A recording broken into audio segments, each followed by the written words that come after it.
حبايبي عاملين ايه؟ يا رب تكونوا بخير. معانا الملوخية الخضر هنا مقطفينها وهنضربها في الكبة مع بعض. لحبايبي اللي خايفين يضربوها في الخلاط او الكبة، طبعا احنا مقطفينها هاتي وسايبين العنقود ده فيها لان ده اللي بيبقى فيه مطة الملوخية اصلا. تمام. معانا هنا هنغسلها كويس وهنشفها.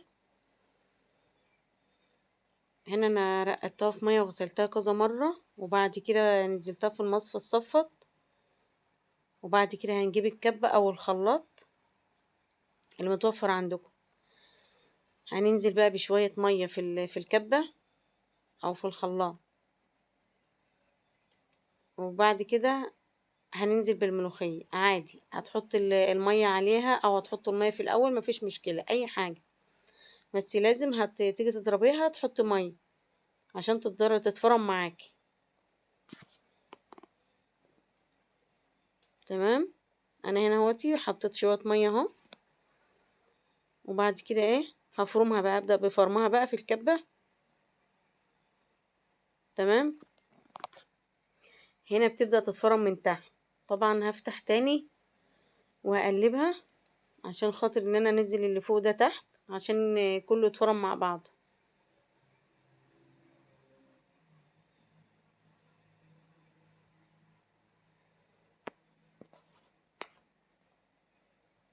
بحاول انزل اللي فوق ده تحت عشان يتفرموا كويس مع بعض.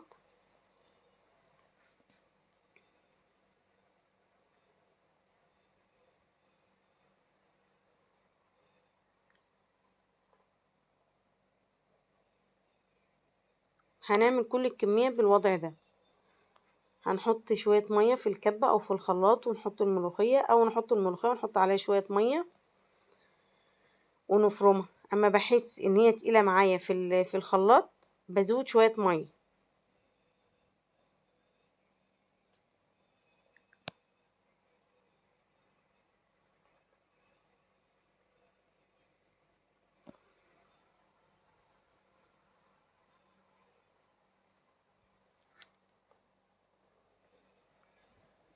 هنخلص كل الكمية اللي معانا بالطريقة دي،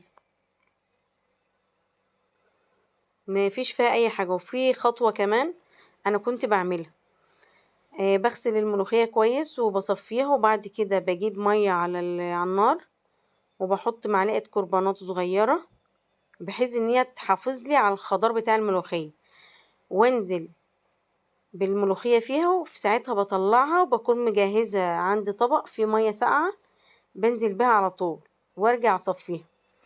هنا زي ما انتم شايفين الفرن اهوتي ما شاء الله ناعم اهو، شايفينها ناعمة ازاي. وبرضك هعيد عليها كمان بالهاند بلندر عشان انعمها اكتر، انا بحبها ناعمة قوي. فبعد ما اخلص الكمية بتاعتي دي كلها هرجع اعيد عليها بالهاند بلندر.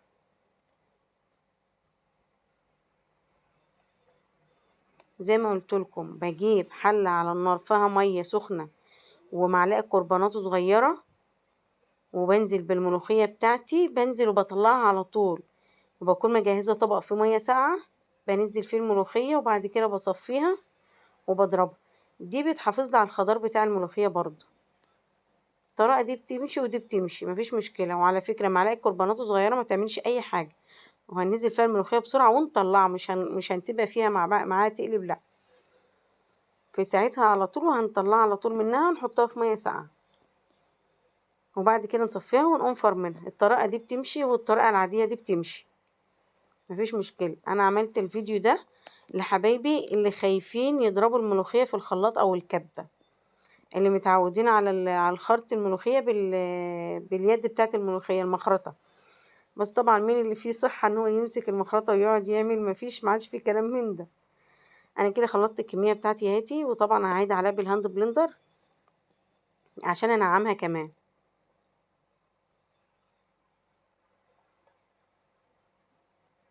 انا طبعا عملت الملوخية معاكم قبل كده من اللي انا كنت مفرزاها. الملوخية اللي انا عملتها قبل كده، عملت فيديو للملوخية انا كنت مفرزاها بنفس الطريقة، مفيش فيها اي حاجة خالص، طريقة سهلة وبسيطة وجميلة ومفيش فيها اي حاجة. جربوها ما تخافوش.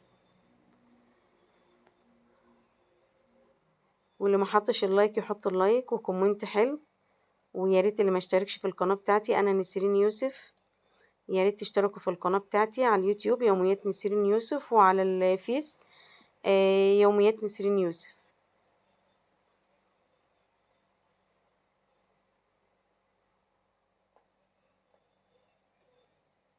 انا طبعا انا بعبيها هنا في الاكياس. بفضي الهواء من الكيس خالص، وباجي على الطرف من عند طرف الكيس من فوق واقوم ربطاه زي ما انتم شايفين كده. بفضي الهواء خالص وباجي على اخر الطرف وبقوم عليه، لان هفردها كده زي ما انتم شايفين كده، وهحطها في الفريزر عشان ما الكيس ما يبقاش مكلكع في الفريزر عندي. لا، انا بحاول ان انا اسويه كده عشان احط الكميه فوق بعضها. انا هخلص الكميه بتاعتي بقى كلها وهنحطها في الفريزر كده. انا خلصت الكميه بتاعتي كلها اهيتي، وهحطها بقى في الفريزر بنفس النظام ده كده. طبعا الكيس ده من السنه اللي فاتت، شايفينه ما شاء الله اخضر اهوتي. ده من السنه اللي فاتت، عاملاه بنفس الطريقه. انا كده برصهم في الفريزر اهو. جربوها يا جماعه تعجبكم، وما تنسونيش بقى في اللايك، وشكرا لكم.